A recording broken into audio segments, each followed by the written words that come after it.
I think maybe to answer that question, why must we do something locally? I think the problems that you talked about, for example, in the Horn of Africa, are sort of a bigger scaled up version of the result of our lifestyles.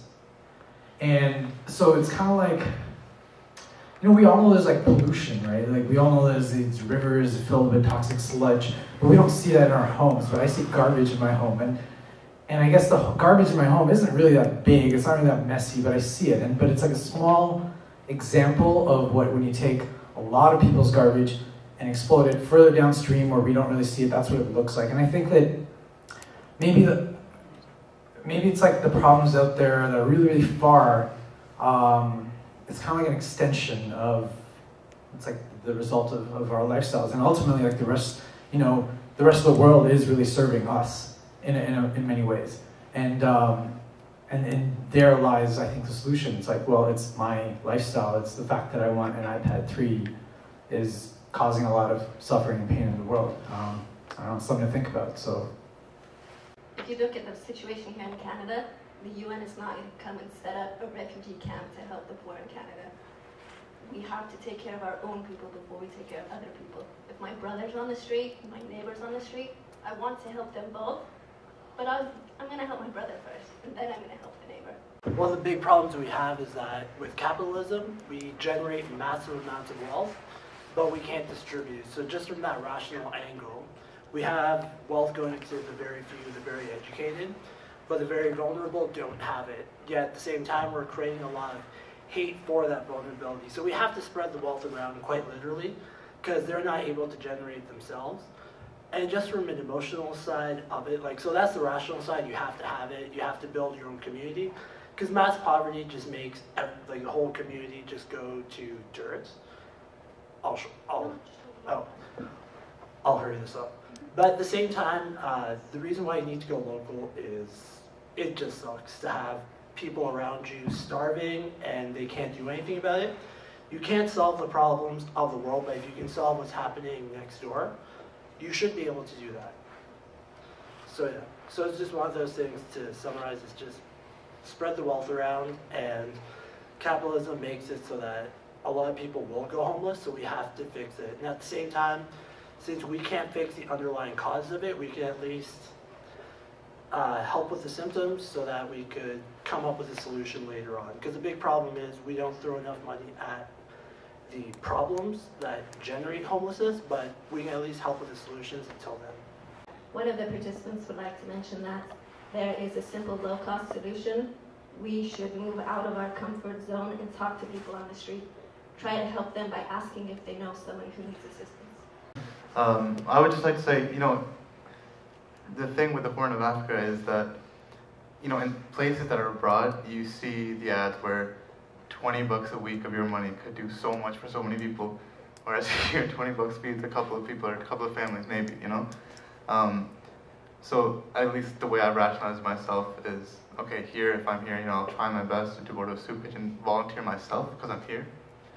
And my money goes outside because it seems to make a bigger impact on people's lives. But at the same time, religiously, yes, we are responsible for our community first, and this is where we're living. So, we are, and it's tough to find a balance. I don't know, there's no real answer to it, right? And we all have things that are closer to our heart. For example, like I'm from Pakistan, so the people that, I would want to help out people there just because I have an emotional connection with that. So we all have to kind of, find a balance and keep our religion in mind. Make sure that this is our community. We're here, at least volunteer a few hours of your time. What they're doing, handing out these packets, is not, the money is here and there are people to give it. So the least we can do is volunteer our time, at least. I think we also have to realize that this problem is not that far from us. We ourselves are probably 3 paychecks away from being in the same situation. If someone was to get hurt in your family and maybe their job doesn't cover the disability, you could be there tomorrow, right? So when you think about it that way, alhamdulillah, I've been very blessed in my life that I've worked in places where I've had good disability benefits, but I've been in a situation where I was out of work for 8 weeks. And I really appreciated that my work did take care of me at that time. But I also know a lot of people would not have been in my situation where they were still covered, you know, in terms of being paid. And so, okay, alhamdulillah, I'm taken care of. But what about if I wasn't married and my husband wasn't working? Or, okay, let's say someone gets divorced. What if someone is, you know, physically abused and they have to leave a situation? And now they don't have the income to take care of their family, and they have to choose between their physical safety and their food. It's, you know, like, so when you start looking at it from a very, you know, up close perspective, you have to start thinking about the people who are around you and who may be going through those things. Alhamdulillah, like, I've seen things that made me wake up. Alhamdulillah, I've worked in the food bank, and the people who come in, they're everyday people. They're the people who are shopping in no frills next to you. Sorry, Homa, could you mention the food bank that's nearby? The one that the Eden Community Food Bank is at Unity and Ridgeway. They are the local food bank for this area. How the Mississauga Food Bank works is that they are a distribution center, and then they have agency food banks that you go to depending on what postal code you're in. So if anyone is in need, you can go to the food bank. They have you can go on Tuesdays in the day, or in the evening on Tuesday, or in the day on Thursday, and you can go there, and then they'll determine whether or not you're qualified to, you know, receive the food, and then you can come every week to pick that. Or sorry, I think you can get 7 to 10 days worth of food once a month. So you go in, I think, once a month, and then you can pick the food. But you know, there are a lot of resources in Mississauga for people who don't have enough food, and I think one of the key things that we can do, at the minimum, is know about them. So should we find out about someone in any need, we can tell them about it. There's the Muslim Welfare Center, there's ISNA Food Bank, and then there's the Mississauga Food Bank System, and I'm sure there's many, many more. A lot of churches, synagogues, you know, and all of these places do not discriminate. So, you know, at the minimum, we should know what they are and what they do, and so that at least we can refer people if they need it. Oh, sorry, can I say one more thing? About government solving all the world's problems. Not going to happen. To qualify for Ontario Works, you have to go through a long process. To qualify for ODSP, there's a long process. The people who are in the food banks do not come close to qualifying. So you have to be in a really, really bad state to get the government's help. It can't be just, you know, someone who is able to pay the rent but can't afford food. You have to be in a really bad state. So the government is only going to be helping people who are, you know, like in a far worse state than a lot of the people that you're seeing in the food banks. But what's the far, like, what is a far off, like, what's the worst state possible? I mean, is it someone who is ill, who has an illness? Sorry, could you use the microphone? So what's like a really bad state? Someone who has an illness and a degree, for example? Is it someone, do they discriminate between who gets the help or not? Is it someone who is educated and lost it, or? It's, you qualify for Ontario Works, I believe, based on your income only. Like if you have a low income, which is well below the poverty line, ODSP, they look at your disability as well as your income. So, but the people, like, this is the thing, is when we talk about hunger, often we associate that with homelessness. But they're two separate issues. There are people with homes. There are people, you know, with children who are sending them to school hungry in the morning. They have a home, they have a car, they just can't afford to pay all these things. There's something on the internet, I can't remember the name, but it says, why don't you calculate your life and how much it costs to do it? Have you done that? Yeah, I did that. Do the math, I think it's called. And if you do the math, it is not easy to survive in this society. I think the other really bad part of hunger is that because of the vulnerability it creates, it has just bad literally for the health of the society. When you have a lot of people who are very hungry, they don't necessarily get the most nutritious food, and then they're preyed on by fast food corporations that just sell easy and cheap. Because obviously if you're working two really low paying jobs, you don't have time to cook, you're going to go to McDonald's, and then that just creates bad long-term consequences for the society. So then at the same time you have the actual health of the society, not just morally, but physically just starts to deteriorate. So that's why when we were talking about the Horn of Africa, we can't fix that, but this we can fix. Assalamu alaikum. So my comments kind of taking this in a different direction. I was thinking, when we help people, it's not just, like you said, it's not just them that's getting the help. We're actually getting help, we're getting more benefit when we do this ourselves. So I'm thinking about this, when we help people abroad, and we're sending whatever, 20, 30, 40, 50, $100, let's say even monthly or on a regular basis. The benefit that's going there is, okay, I'm feeling a little less in my budget, and they're getting benefit, but I'm not feeling it. I'm not feeling the actual benefit. But when I help someone here and I'm doing it like I'm actually being involved in the process of helping someone out, this is actually helping me feel it. Like, I think that there's a hadith where Prophet ﷺ says that if someone has a hard heart, he has to, I think, touch an orphan's head or something to that effect, and then it extends. So I'm saying basically that when I help someone and I see that person, it affects me, and in turn that probably also affects who I am in the future. I'll probably help more people out if I get a direct experience with helping more people who I see on a daily basis. So if we think about this in terms of a society, so let's say that everyone in this room, starts helping out people who they see on a daily basis, then probably, I mean, in the future, all of us will be affected in ways that we wouldn't have been affected had we not helped people in front of us. There's two things. One is the stereotype of the poor as being insane and on drugs. First off, I'm going to say that's false, but so what if it is? They're on drugs, don't they still need food? They have mental issues, they're struggling with schizophrenia or whatever. Don't they still need food? Aren't they still human? We have to take care of them no matter what their problems are. If society keeps kicking them down again and again and again, how are they ever going to stand back up? Then the next one is the invisibility of the poor, like the people, you don't know if they're coming to your house to visit you or they're coming to your house because they know they're going to eat.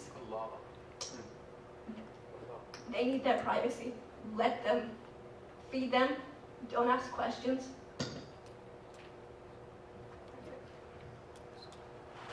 So I just wanted to answer the question of why we should do anything at all. Us here, a small group of Muslims in the KW area, got together and we went to a soup kitchen. And I was speaking to one of the women there that was in charge. It was in a church, and they had a joint clinic. She took me to speak to one of the patients, and he said he had a severe depression, and after a few days he was in a hospital, a GRT. They kicked him out. Literally, they had him get out from the back door. And if it wasn't for the fact that this woman had found him, he would have committed suicide. So I think that's why we have to personally go out and like connect with people, not just think that it's like giving out money. That's not enough. We have to connect with the hearts. So one thing that was really like, I think it would have an effect if I would do this more often, but I was walking down Young Street a few months ago, and I saw this man. His name is Todd. He's one of the nicest people I've met. He's homeless, and I actually had dinner with him. We went to a restaurant and we had dinner, and the reason I'm saying why this worked is because I mean it left an impression on me, and I think that if I do this more often. I was talking here, and we were saying that basically one of the main problems is we've become numb to the problem. I walk down the street and I'm numb. I don't feel the pain when I see people. So I'm thinking, so my first step would be if I can get more empathy. Once I walk down the street, I see people and I feel their pain, then that would be the first step that might eventually cause me to. Later on in my life, spend much more money, much more time, much more effort to solve the problem. So, starting point would be to get more empathy. So, have dinner, and it goes from there. Can I make a quick point about something like that before we move on? Either microphone would be nice. I wasn't hinting. I'm glad you weren't. Just something really quickly that I wanted to share with everybody here. That definitely benefit. The reason I'm mentioning it now is because I think that's like a foundation upon which all these acts can follow. And it was certainly a foundation for me. We were in 1998. We were in Morocco with Sheikh Hamza Yusuf for about a month for the rihla, and I heard Sheikh Hamza mention the story much later that he was with somebody else, and they were passing somebody on the street, and this man was clearly begging for money. He wasn't all there. For whatever reason, he wasn't all there. Whether he was inebriated or, Allahu Alam, he wasn't all there. So he was begging for money, and so as they were passing, he asked them for money. And so one of the people who was in the party reached into his pocket to give. And another person in that party said, "What are you doing? Don't do that. Look, that's all he's going to do." And he pointed at an empty bottle of alcohol next to him. He said, "He's just going to go and get more of that." So the beggar, he looked at that bottle and he just said, "A'udhu billah." Like, I seek Allah's protection from this filth, right? He says that, "A'udhu billah," right? Now, whether he was lying or whether he wasn't is irrelevant. Because what Sheikh Hamza pointed out at that moment was, it is at that moment that we confronted the bad opinion that we had about this person in our hearts. Right? That we had presumed certain realities about him that we have no way of knowing whether they were true or not. That we had a bad opinion of this person, right? So the basic underlying factor is have a good opinion of people. And that was a message that really helped me in whatever little I do. And then there's also the story of Sayyidah Aisha. Whenever she would give money out to the poor, she would perfume the coins. And they asked why she was doing that. It's because she didn't even see the poor people that she was giving to, right? She said, "This is going in the hand of God, right? I'm giving this to God." So just understanding those realities, that really helped me. So it's basically the same idea. Once you get to know the people, it's easier to take time out and put some effort into helping them. Like they're having dinner, or you're having a meal with people, and how he went out and took someone out for dinner. I myself, last Ramadan, was in Sudan, and we were distributing food to break the fast, and we actually went and helped people out, and we sat down with them, and we broke bread with them to break our fast. But most of the people volunteering to go and distribute all this food all over the capital of Khartoum, they weren't people who had anything. They were people who had nothing. So even the volunteers had nothing. And that was just, for me, it was an awakening, like a moment that I just woke up and I thought, the people who had the money, who had the time, who had everything, weren't even out in the streets helping. And Emily even mentioned how the community, the homeless community, they would break bread with each other. These are the people who are actually helping each other. So my idea would be to get a group of people, and even my experience in high school, going downtown to the shelters and meeting the people and speaking to them and learning about their life stories, that stayed with me until now.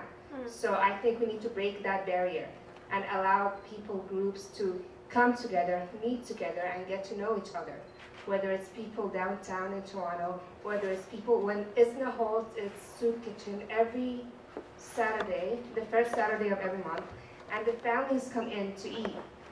I mean, we should go there and get to know them, who they are, what their stories are. I think empathy is important. Our Rasul Sallallahu Alaihi Wasallam had a lot of empathy, and that is what made him very caring about others. That's how he felt other people's pain. We need to break that barrier and feel their pain and understand that even if you fast in Ramadan for a few hours, that hunger, that's nothing compared to what some people are going through. I wanted to share a quick story. I was driving on the freeway once, and I picked up two ladies. Their car had broken down. We took them into town, fed them, got them some gas. That was it. A few months later, they called me, "I need help." I took them out to eat again. We had a story, got them some gas. But one of the ladies, one of them was the same, the second one was different each time. She told me she was so touched by the first time we had met, she began taking homeless people into her home. And she told me about the men, you know, that she had been taking care of because she lived close to a homeless shelter. So you might think it's something small, but it's not small. It's not small to the person you're helping. It is definitely not small in the eyes of God. I've been we're having a discussion here in our circle, and we realized how little we've done, and I think that's the first step, is admitting, right? Admitting, but not taking that step to hold you back, though. And as we just pointed out, the smallest of acts make a difference. And I've had just a couple of small experiences recently. One was volunteering with an organization in Toronto called Meals on Wheels. And basically they have a list of folks who can't even, for any number of reasons, can't even leave their residences, but need food delivered to their place. And the really touching part about that experience was that they actually deliver hot meals. So it's not just canned food, as most of us say, it's actually hot meals for lunch, right? So you would actually go volunteer and deliver a hot meal to a person in their home, right? And on the point of actually getting to know people, what was really amazing was, in the act of doing that, you would have like a description of every case. And so sometimes you would say, please knock very loudly on this door because the person inside is hard of hearing.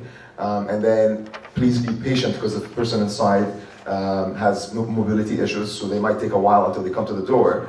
Things like that, right? And then they open the door and they have a chat with you, and you get, and just that mere, even if it's a minute, the fact that now you've put a face to the person in need, and just actually you feel it, you feel that you've done something, and that so I thought I'd share that as an example. A bunch of my friends and I recently have been just contemplating that, and one of the things that we've realized is that, especially when you enter the workforce, you become, for some reason, you become like too busy with life. That's the term that we always hear, right? So in school you had your excuse, but at least in school, a lot of us were active in our university clubs and whatnot. But we realized that there is a need for us to kind of always have that flame of wanting to be in touch with the community.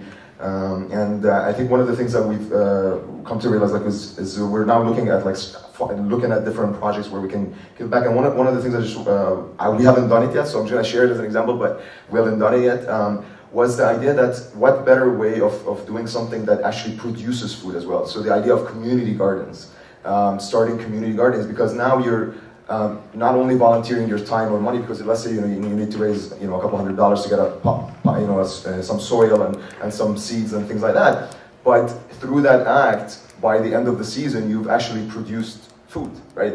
And I tried this my first time in my own small little backyard in my family's home, and subhanAllah, you don't understand the blessing of the water and the soil and the whole process until you try it. So we planted just a couple of tomato plants, and subhanAllah, in a couple of months you had 50 tomatoes growing in your own backyard, right? And just that, it's unbelievable how detached we are from our natural environment and from seeing food come to life in front of our eyes, and that we're turned into consumers, right? You're supposed to just consume. You're supposed to go work 9 to 5 and then consume your food by purchasing it. But just the mere act of producing it was so powerful. So I've looked, and we saw in Toronto that, especially in Toronto, there's a lot of groups now that are starting community gardens, and you can start it anywhere. You can start it whether it's in your own home, or whether it's in a community center, or even on rooftops and things like that. And there'll be, like I said, the beauty there is you're actually also producing food. So whether you can take it and it's organic, if it's produced by you, etc., etc. So it's really powerful. So I thought I'd share that as an idea as well. So thank you.